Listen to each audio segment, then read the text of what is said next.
আসসালামু আলাইকুম। আশা করি সবাই ভালো আছেন। আমি আলহামদুলিল্লাহ ভালো আছি। তো আজকে আমি রান্না করব পেঁয়াজু। তো তার জন্য নিয়েছি আলু, মসুর কালাই, পেঁয়াজ, মরিচ ভালোভাবে নিয়েছি। হলুদ দিয়ে দিচ্ছি, সামান্য পরিমাণে লবণ দিয়ে দিচ্ছি। ভালো করে মেখে নিব।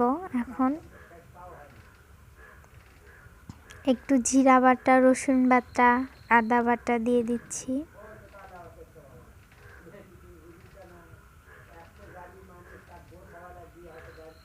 ভালো করে মেখে নিবা। এখন মাখা শেষে এর ভিতরে মসুর ডাল দিয়ে দিচ্ছি ময়দা দিয়ে ভালো করে মেখে নিয়ে রেখে দিব 5 মিনিট।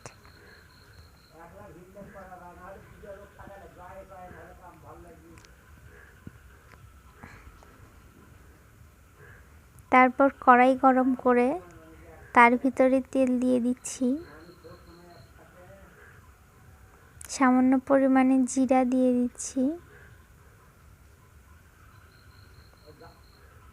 ছোট ছোট করে পেঁয়াজও এখন এর ভিতরে গরম তেলের ভিতরে দিয়ে দিব।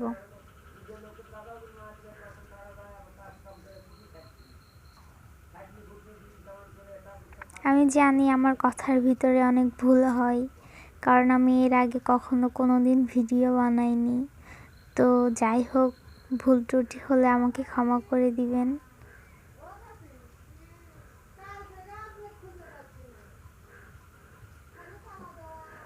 অল্প আছে ভালো করে ভেজে নিব পেঁয়াজু।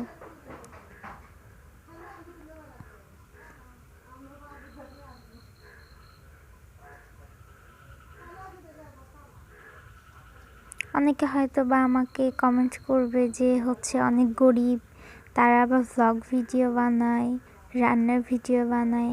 আসলে ভাই, আমরা গরিব না। আসলে বাবার, শ্বশুরের অনেক কিছু থাকলেই সে বড়লোক হয় না। তার হাজব্যান্ডের কি আছে সেটা দেখে সে বড়লোক হয়। বুঝলেন? আমি গরিব না। আমার বাবারও আছে, আমার শ্বশুরেরও আছে, কিন্তু আমার হাজব্যান্ড এখনও পড়াশোনা করতেছে, এখনও চাকরি বাকরি করে না, সেই জন্য এই অবস্থা আমাদের। কিন্তু আমরা গরিব না, ঠিক আছে? আমরা গরিব না।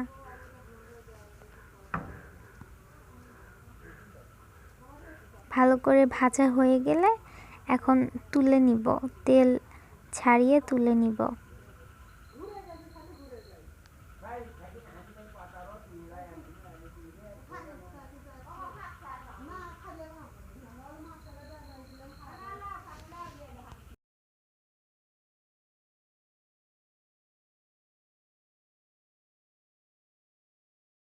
একটা বাটিতে তেল ছাড়িয়ে ভালো করে তুলে নিব।